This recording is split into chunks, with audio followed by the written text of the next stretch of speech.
Hey everybody, welcome back to the High Performance Zone. Today I have Gerry Valentine with us. He just finished a book called The Thriving Mindset and How to Overcome Disruption. And he wrote this before the pandemic, but as you can tell, it's a perfect example for what we're all going through. So dive into this. You're going to love the idea of gratitude. At the end, we talk about one of the biggest lessons learned is going to be how the power of gratitude will be one of your biggest success factors in thriving through adversity. We also dive into this idea of fear versus paralyzed. I talk a lot about scared versus afraid. So stand by. This is about overcoming adversity, and it's very applicable for the world today. Glad to be here. Hey, everybody, welcome to the High Performance Zone. Today, I have with us Gerry Valentine. I can't wait for us to dive in to his background. With that, Gerry, welcome to the High Performance Zone. Glad to be here. Thank you. I'm so glad to be here. Thank you so much for having me. Well, I wanted you on for a couple of reasons. First off, the book that you just wrote about overcoming adversity and your life and your story about how you do that. I'd like to just dive in right away and say, well, what does it mean when you talk about fear versus paralysis? Let's dive into a little bit of that because I'm sure that's affecting a lot of people right now. Yeah, John, thank you so much for diving into that because that is getting into the meat. So here's the thing I talk about in the book. This thing that we call, disruption or adversity, it's just a normal part of life. And, something you and I'll talk a little bit about. I happen to write this book during a global pandemic or launch the book during a global pandemic, a huge disruption. But disruption happens all the time. Companies get acquired, companies have downsizing, people enter disruptive times in their personal lives. And the issue with disruption is not the disruption itself, but how people respond to it. And what I always say is that whenever we face some type of adversity or some type of disruption, the natural response is fear. There's nothing wrong with that. It is the fear that we won't be able to meet the challenges of that adversity or disruption in front of us. The problem is when that fear turns into a type of paralysis, which is an unproductive response to the disruption. And paralysis always makes the disruption worse. Either a new disruption or adversity arises, or the one you were initially dealing with gets worse. So I'll give you an example, if that's okay. Yeah, please. One of my favorite examples is a corporate example. It's the company Kodak. So I think you and I are both old enough to remember Kodak, which went bankrupt in 2012 after over a century in business. Now, some might say, how could that happen? And most people believe that digital photography was what led to Kodak's bankruptcy. But what most people don't know is that Kodak actually invented the first digital camera back in 1975. And the first digital camera was invented by a Kodak engineer by the name of Steve Sasson. And he was actually interviewed by the New York Times several years ago. And he spoke about what those early days were like at the company, just trying to get anyone to pay attention to his invention. Wow. And he, when we think about it, you and I remember the days when you took your pictures, often in Kodak cameras, on Kodak film. Yeah. You took the film to the drugstore where it was developed in Kodak chemicals. And in about a week, you went back to pick up your pictures on Kodak paper. So this notion of digital photography, one view is that it was a threat to every step in the Kodak value chain. Yep. And Sasson talks about just literally encountering that reaction and that type of resistance at every corner in the company and not being able to get anyone to pay attention to him. And he mentions this quote where he tried to explain to people that this invention was not just about taking pictures. It was about the notion that someday we might be able to send pictures over the phone line. Now, it's almost comical to think about, right? Yeah. And we think, how could that happen? But it's that cycle. So Kodak's leaders at that point were men who had only knew the film business, and their fear of change triggered a paralysis that prevented them from leveraging their own invention. By the time they came around, they did eventually get into the digital photography business. By that time, competition had an insurmountable lead. Yeah. Now, but this isn't just about business. So we see this all around us. So we all have friends who may have made an unfortunate financial decision or gotten into a bad relationship, and we watch them make one bad decision after another. Now, they might argue that they're trying to dig themselves out of the hole, but really what they're doing is they're trapped in that cycle, and it's just making the matters worse. And I believe that this cycle happens on a societal level as well. We are now in a very complex globalized economy. We're at times where technology is triggering changes all around us, almost on a daily basis. And we can all look around and see people who are trapped in this adversity, fear, paralysis cycle, this call to get back to the good old days, which, I'm a Black man, I'm a gay man. For me, there were no good old days. So it like there were no good old days to get back to. Oh. So this notion of this imagined past that we want to get back to, that's an example of this adversity, fear, paralysis cycle.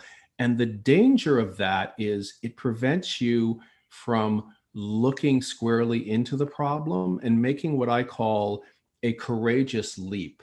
And that concept is that every time we're in this place of fear that naturally comes with disruption or adversity, it also means that there's an opportunity in front of us. Well, that's why I want to dive in. Hold on a second. Is, you said the natural reaction is for fear. Adversity is fear. Why is it that? Why isn't the natural reaction what you're just talking about? Opportunity, seeing this as an opportunity.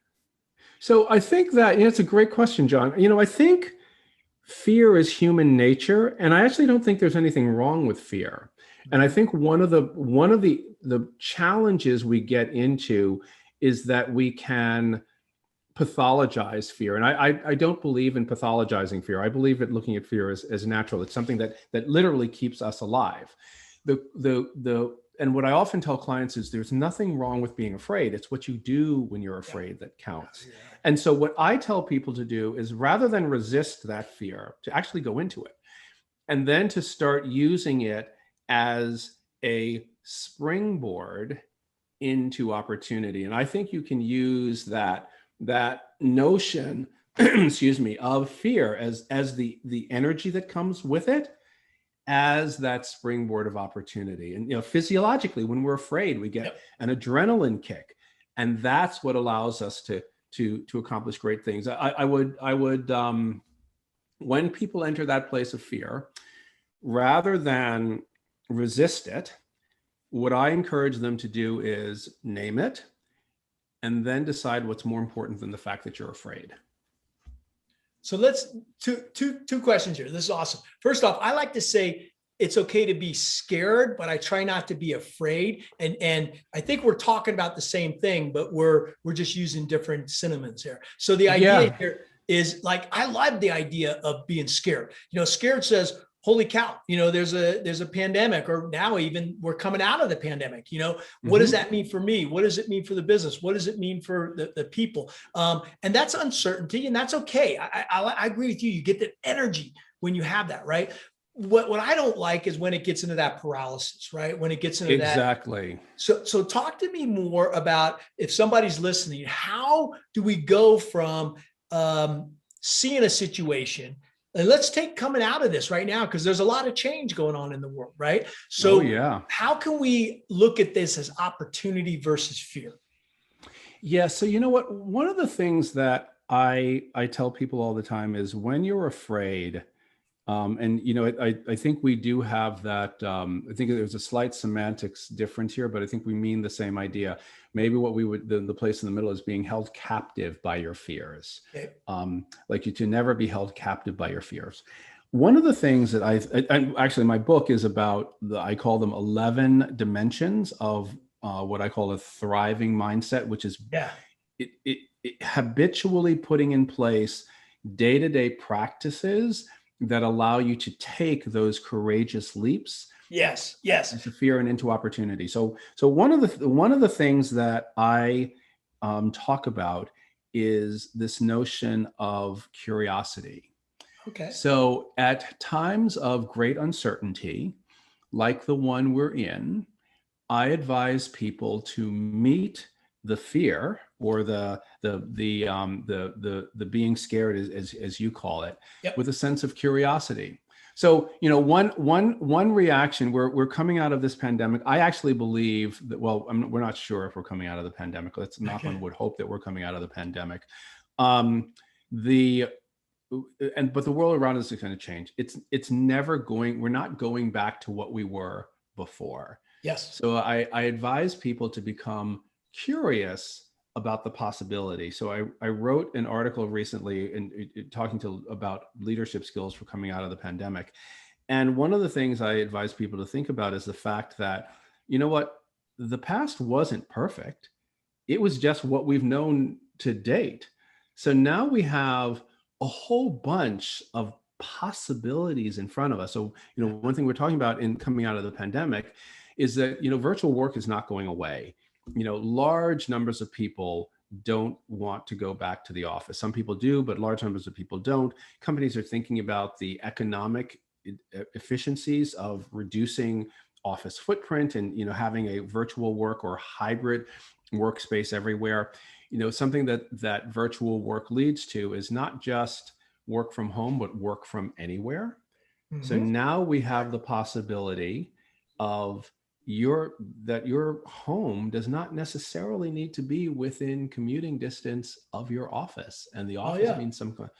So now let's get that out here. I live in Sun Valley, Idaho, and let me tell you, the real estate has gone off the charts for that exact reason. People are realizing they can move out of the cities, they can move to anywhere they want, and still get the job done. Exactly. Now now as leaders, let's get curious about what that means.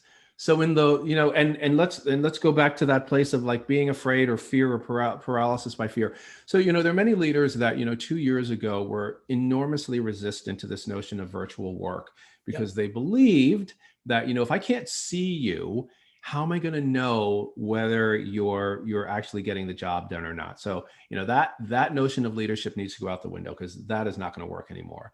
But now let's get curious about what are the opportunities that come forward when we have a work from anywhere environment? And then what does that mean for me as a leader? Like, unpack some of those for me. What as a leader, what are some of those opportunities right now? Oh my God. So they're incredible. So this means that I have one client who has struggled, who's actually in Colorado, in Boulder, Colorado, who has struggled to get more racial diversity in their workforce for years, because I lived in Boulder for several years, and there's very little. What years were you in Boulder, by the way? I was there in 77. Oh, I was there much later. Okay. I moved to Boulder in 2011 and returned to New York City in 2016. What brought you out to Boulder? Why'd you go out there? So my husband and I had reached a certain point in our careers. I was very much in the corporate career. I spent almost 30 years in the major Fortune 100 companies, American Express, Pfizer, a bunch of companies like that. I loved the career. It is what allows me to do the work that I do now. I also believe that if you're on that track, you have an expiration date. Like there's a certain time in life when it's like, I have done everything I want to do in this track and I need something new. I had reached that point. And we're runners and skiers and cyclists and at that point triathletes and like all that crazy stuff. So we love an outdoor lifestyle. So we wanted to experiment with that. That's what brought me out. What I learned, Boulder's wonderful. I have some great friends from Boulder who are still there, but I also missed the energy of New York City. So which is what brought us back to New York. But that is a whole different thing. But to go back to the client I have in Boulder now, so that they've struggled for years with having a more racially diverse workforce. Okay, now along comes COVID, and they've pivoted to a work from anywhere environment. Okay. They can recruit talent globally. Yes, they can recruit talent globally. Think about what that means now for every leader, no matter what your industry may be, or no matter where your geographic location may be, or no matter what the issue that you're working with. You can now, if you have work from anywhere, recruit globally. There's an economic efficiency to your business now, because your office can mean something completely different. Many companies are reimagining what the office means now. It's no longer a place that you go to every day. It's a place where people come together when they need to meet as a group and then go back to wherever they may be from. It might be down the street or it might be across the country. So there are, and I think that as we go, I think this situation is too complex to understand right now. I mean, these are the things we know now. And I think to come back to that notion of curiosity, which is how one of the ways to get to those courageous leaps at times of disruption, just like this, is as a leader to become curious as we go back about what's possible in this dramatically changed environment, rather than to cling to the past and to try to get back to the past, which, by the way, was not perfect. So trying to get back to the past, which you're not going to do, is that paralysis. Being curious about what's possible now is that courageous leap. Does that make sense, John? Oh yeah, 100%. So let's dive into more of you said you had 11 tools. I love this idea of habits. I love this idea of the way you wake up in the morning, the way you create the destiny you want. So curiosity is one of them. Give me some of the others. What are some of the other tools?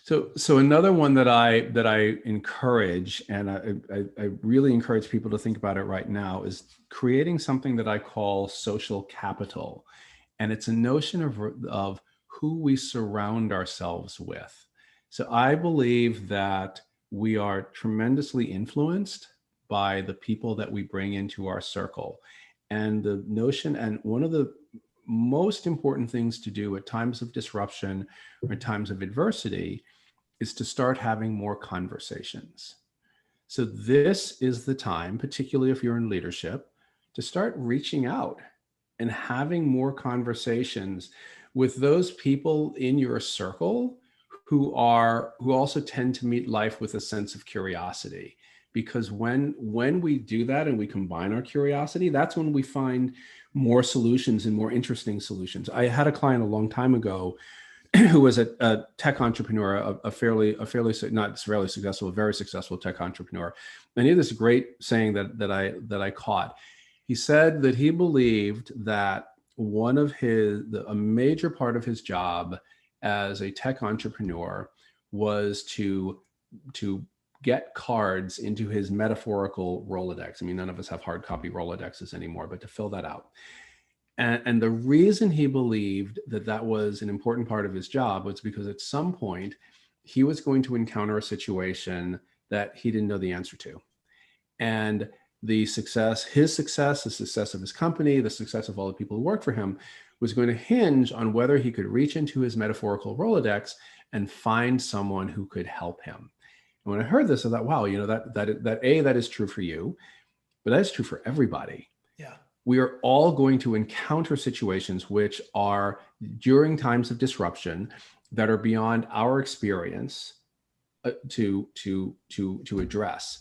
So I think during this moment now, where we're going to extreme uncertainty, we're having different experiences. And when we're able to put our experiences together with those of other naturally curious people, that's when really interesting opportunities start to emerge.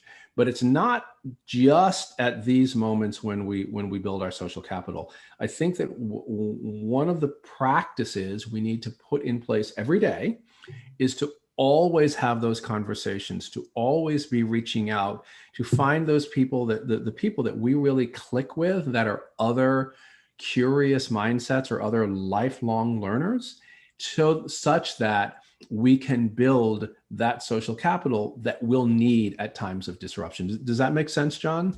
Yeah, you know what you're talking about. I heard that thing about Rolodexes. The idea, I heard someone say, it's not how many people you have in your Rolodex, it's how many people have your name in their Rolodex. It's just so it gets back to, you want to give first. If you can give, then when you need something, it'll come back to you. Hey, talk to me more about your background. So Sugar, our producer, talked about 6 feet under, right? You said you should be 6 feet under. What does that mean to our audience?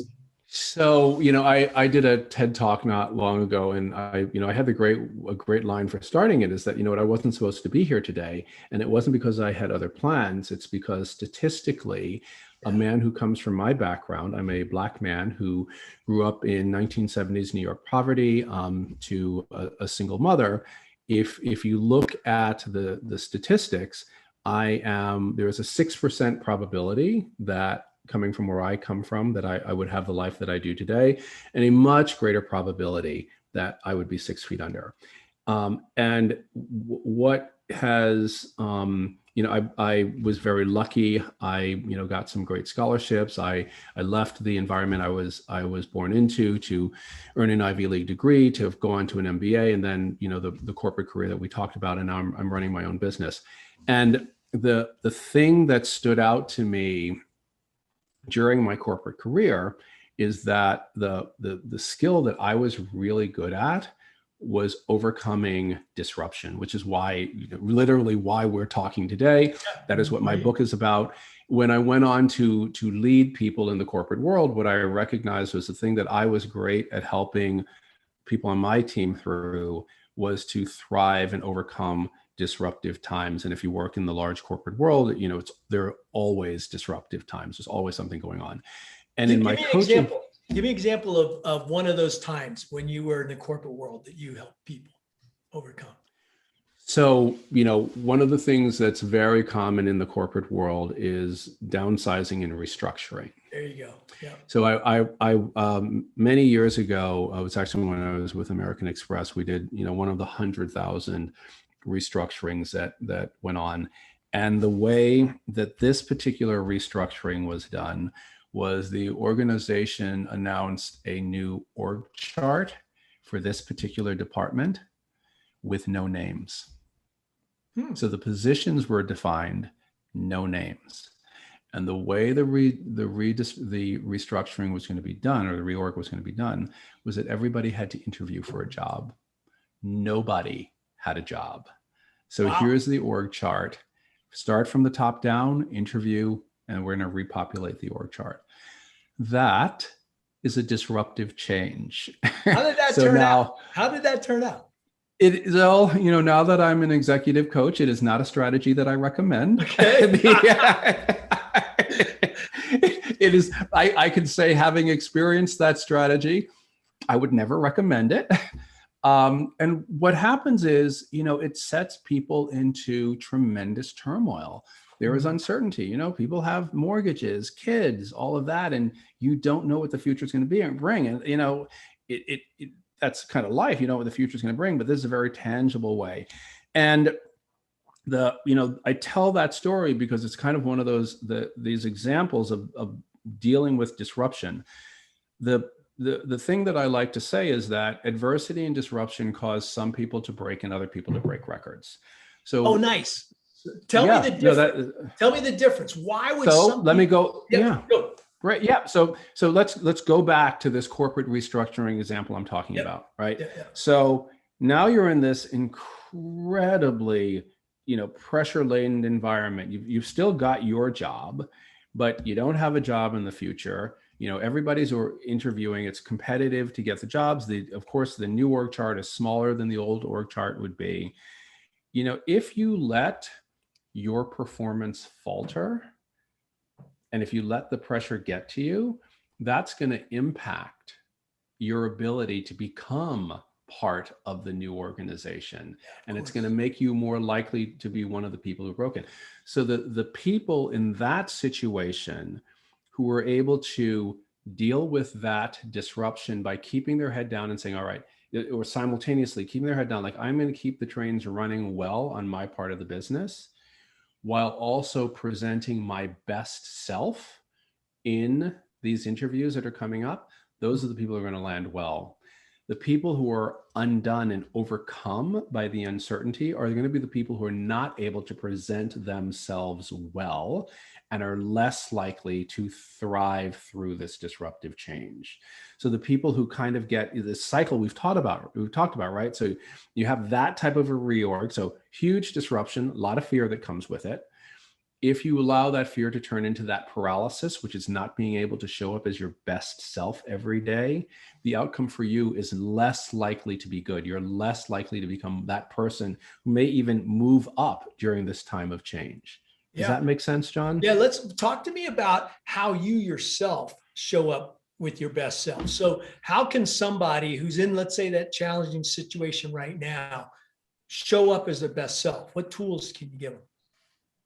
So one thing is we just spoke about this notion of cultivating your social capital. Mhm. And what I like what you say, John, about give before you get. Like sometimes I tell people give 5 times before you ask. But I would go even further than that. It's about creating relationships. So it's about creating two-way relationships. So it's not about me, at a time of fear, calling you up and saying, "Oh my God, you got a job for me. We're reorging here." No. You and I should have had a relationship all along, where what we're doing is really we're exchanging ideas. You're my thought partner. We're talking regularly, and we are in touch.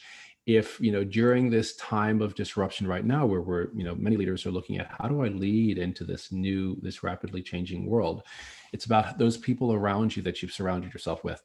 Another tool that I tell people about all the time is cultivating another type of capital, which I call intellectual capital.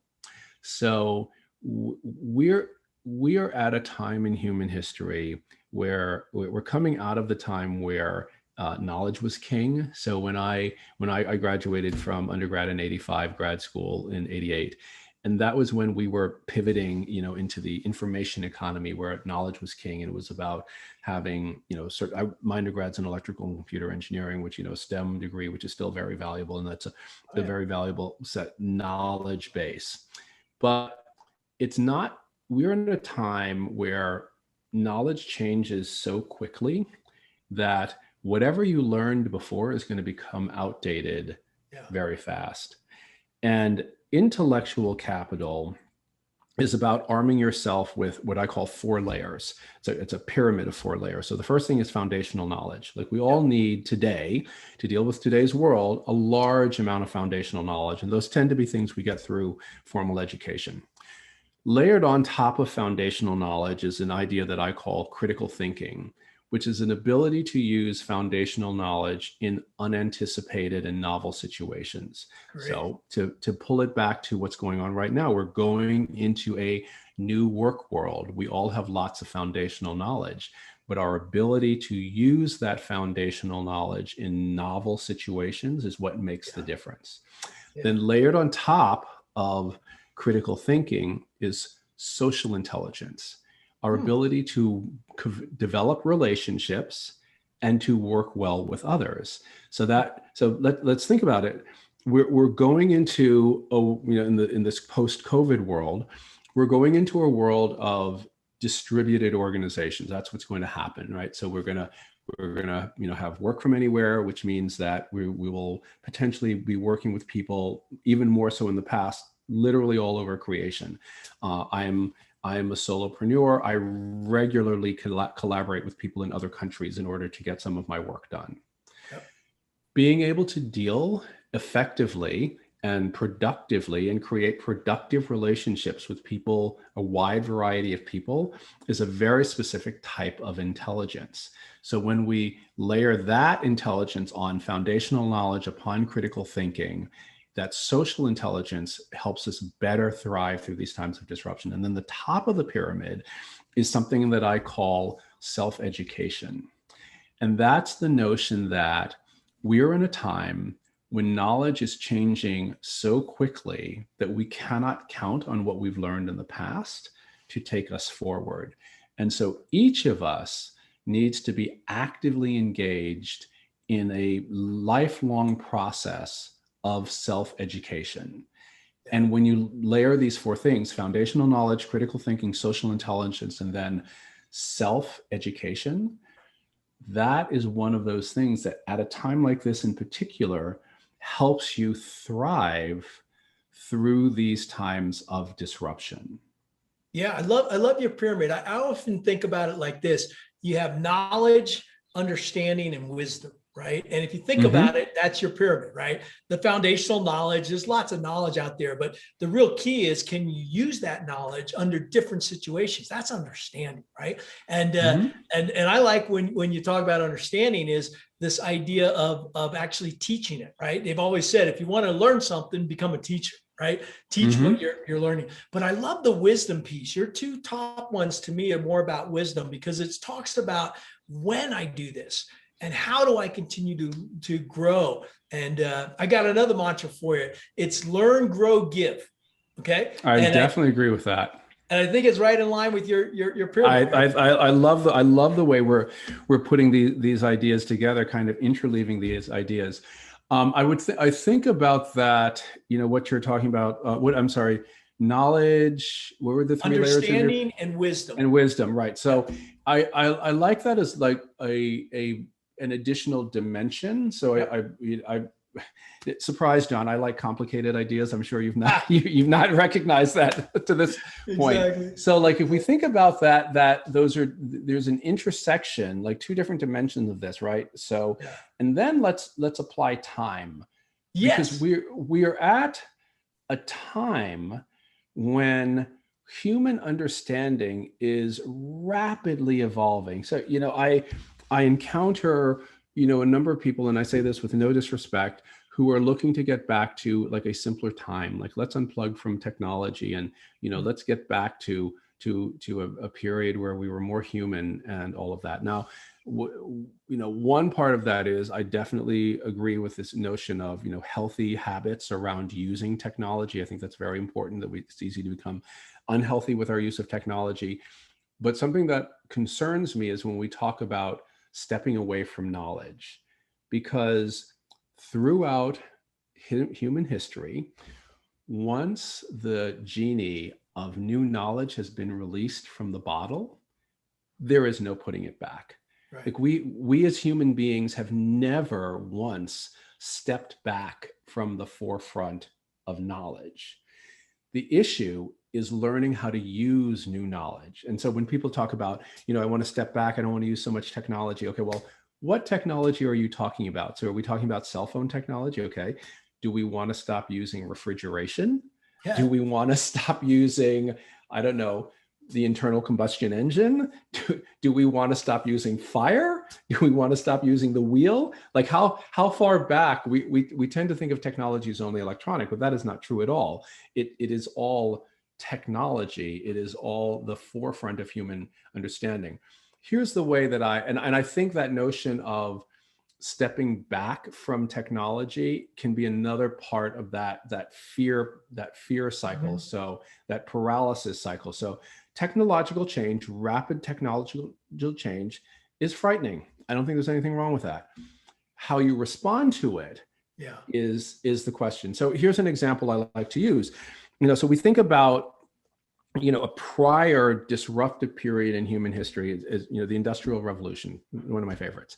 So right now, we look at the Industrial Revolution as a time that lifted millions out of poverty, that literally doubled human lifespans, and many, many good things that we continue to leverage for today. That is true. But if you shrink the time aperture and look at what was going on right around the Industrial Revolution, you see a very different picture. You see child labor, you see sweatshops, you see incredibly dangerous working conditions, you see the destruction of rural and agrarian economies as mass production became a reality, and as people exited those economies in search of better jobs or jobs at all in urban areas. And so what happens is you have a technological advancement, and then you have these negative outcomes until our understanding of the technology and how to best use it advances to the point that it counteracts the negative parts of the technology. And that's another part of making these courageous leaps. Rather than stepping back and saying, okay, I want to step away from technology. No, let's step into it and become curious about the opportunities it may represent. to embrace the type of intellectual capital development that we need in order to keep pace with changes around us, so that we can find ways to make those courageous leaps. Gerry, you mentioned you made courageous leaps, obviously, because you talked about 6%, only 6% of the people in your background made it to where you are now, right? If I got that number right. What was a defining moment in your life where you made a courageous leap? And what was it? So my favorite courageous leap, it relates to what we were just speaking about, was education. So I believe that education is the key to everything. I discovered early on that, I had academic talent. I was fortunate to be in situations where that could be supported. And, it was a wave that I was able to ride all the way through. I went to actually a small private Quaker high school. I was on I was on scholarship, obviously, and it was a place that instilled this notion that learning was its own reward, which literally, I've just turned 59 years old, and that concept shows up in my book, that learning is its own reward. And I see that playing through in my life right now. I'll give you a specific example. So as I mentioned, my undergraduate degree was in electrical and computer engineering. I have not taken an English class since high school. And when I launched my executive coaching business a decade ago, one of the things I learned early on was that, people in my business tend to have a blog. And I thought, wow, really? I'm not a writer. I would never have considered myself a writer. Okay, well, I want this business to succeed. Go into it. I hired a writing coach, and I, started this process of writing. And I realized, what? I don't hate this. I actually kind of like this. And I, discovered, wow, writing's a possibility.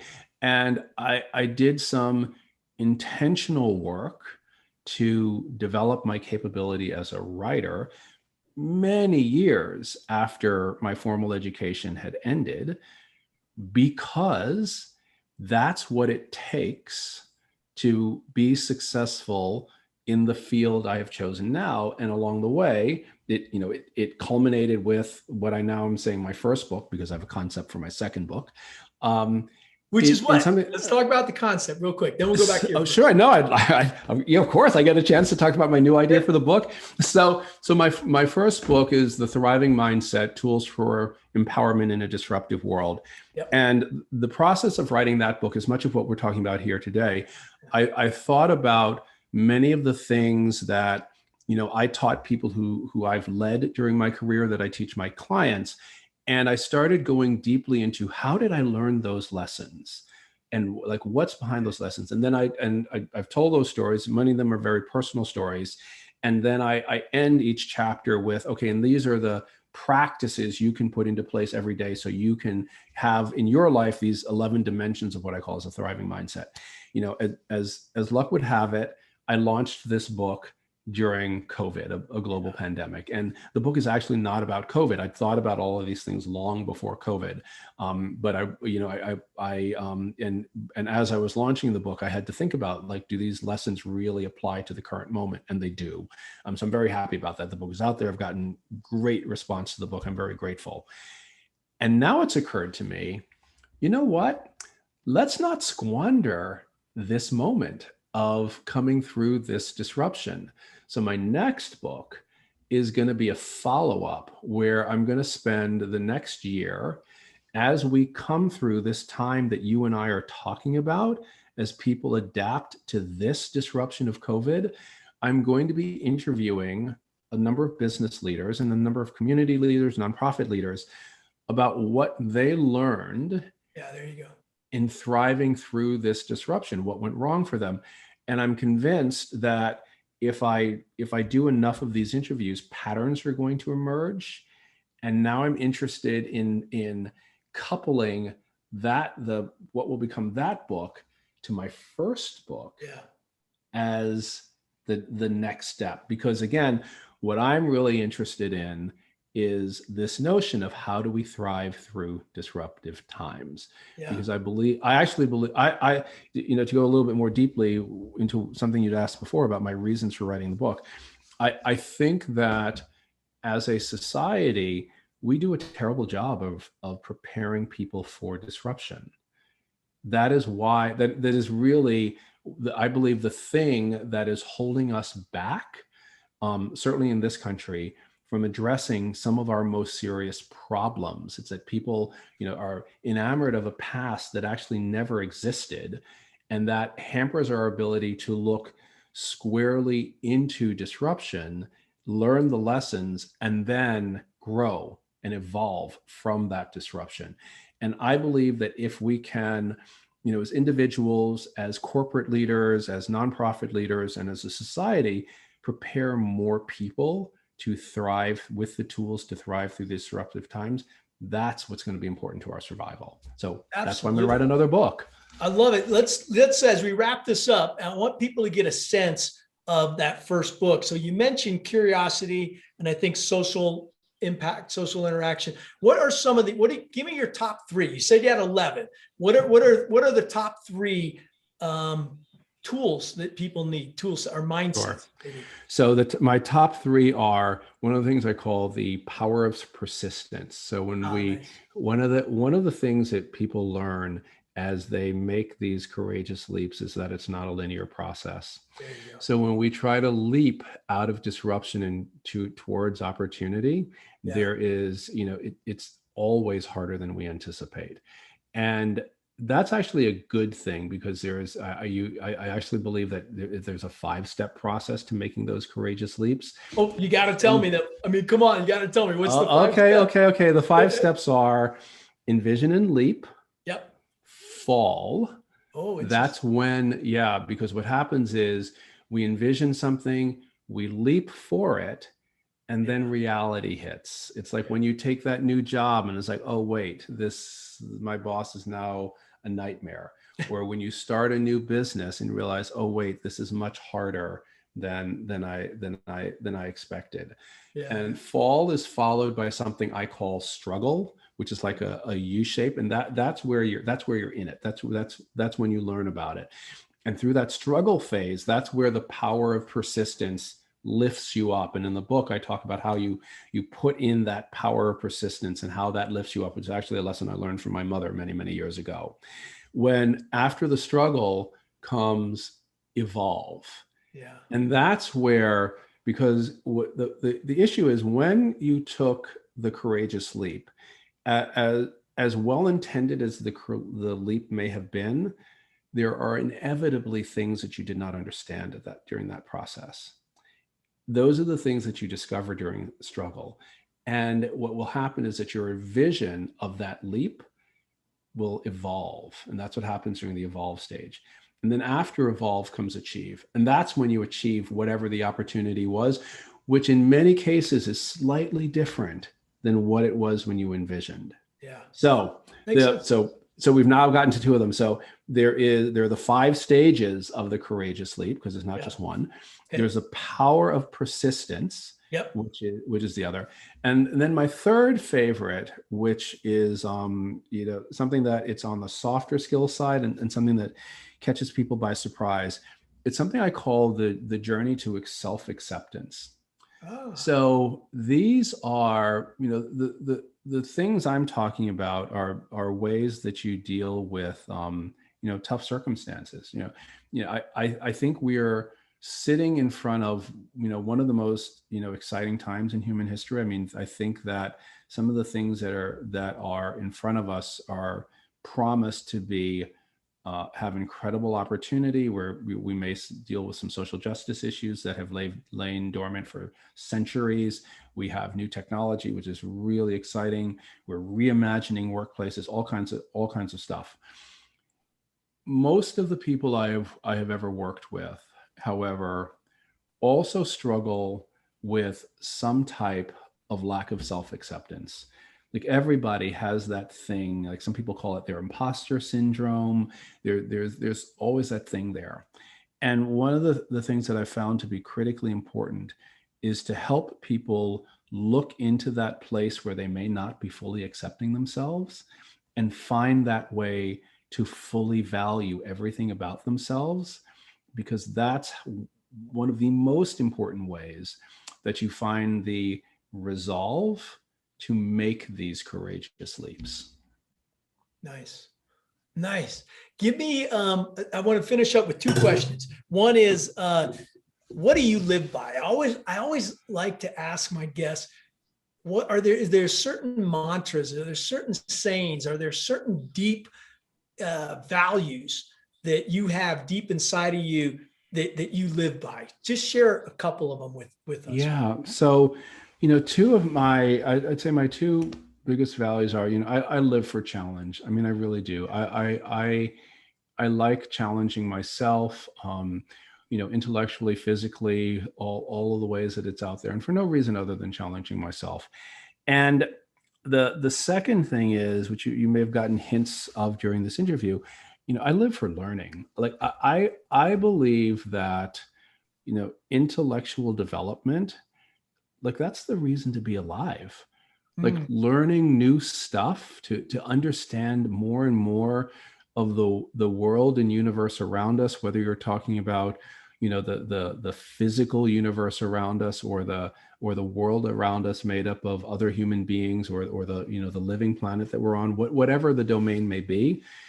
Going forward in our time on this planet and continually understanding more, whatever the dimension may be, for me, that's the whole point of being alive. Wow. Wow. I have a big saying here. I'm wearing the shirt, as you know, glad to be here. And so I noticed that. I always like to wrap up with gratitude and gratefulness. I'm number one, deeply grateful to have this time with you, and that depth of knowledge. You can see inside of you just the depth of that learning, like you talked about. What does glad to be here mean to you right now? It's interesting. Glad to be here means the depth of gratitude for me. Not to be redundant, but I think I think gratitude is something that we need to work towards. I think gratitude is actually, like, people use it kind of as a throwaway term, like gratitude. I'll be grateful. Yeah. Well, that's easy when things are going well. But how do you explore gratitude at those difficult times? Like, when things really aren't going well and things like are kind of sucky, like things are really going off the rails, like what are you grateful for? And I think the notion of, I like to juxtapose the words of gratitude and appreciation. I think they're both important, although somewhat different. To being able at the most difficult times to sit and recognize what you're grateful for, what you appreciate. That's the key. That's what glad to be here means for me. It's about really working for gratitude and appreciation, but it's work. It's not easy. It's work. Gerry, I'm going to plant a seed. I'm curious, in your next book, when you talk to those leaders of what allows them to go through adversity and disruption, I'll be curious to see if gratitude is not maybe even number one, but definitely in the top three. I'm convinced gratitude will be there. There's no way that it cannot be there. I am convinced that will be there. Hey, listen, how can people get your book, and how can they get a hold of you? What's the best way? So the best way to get a hold of me is gerryvalentine.com. Like, you can email me at gerry@gerryvalentine.com. It's Gerry spelled with a G, Gerry, Valentine, VALENTINE.com. You'll find my book there. The name of the book is The Thriving Mindset: Tools for Empowerment in a Disruptive World. You can find my book on my website. You can find my book on Amazon or wherever, or Barnes & Noble, or Books A Million, wherever you like to buy your books, I'm there. If you come to my website, you can even download the first chapter of my book for free. So I invite you to come, and I hope people will come and read my book. Yeah, Gerry, thank you for taking the time. What perfect timing. Like you said, you started writing this well before the pandemic, and look at the essence of it's great. And you know what I will tell you, John, the pandemic is just the latest disruption. There will be more. All right. Thank you, brother. It's really, really Thank good you, to have John. you It's on. been, it's just been wonderful. Speaking of gratitude, I'm very grateful for you and for being here today. I really appreciate it. Glad to be here. Thank you, buddy.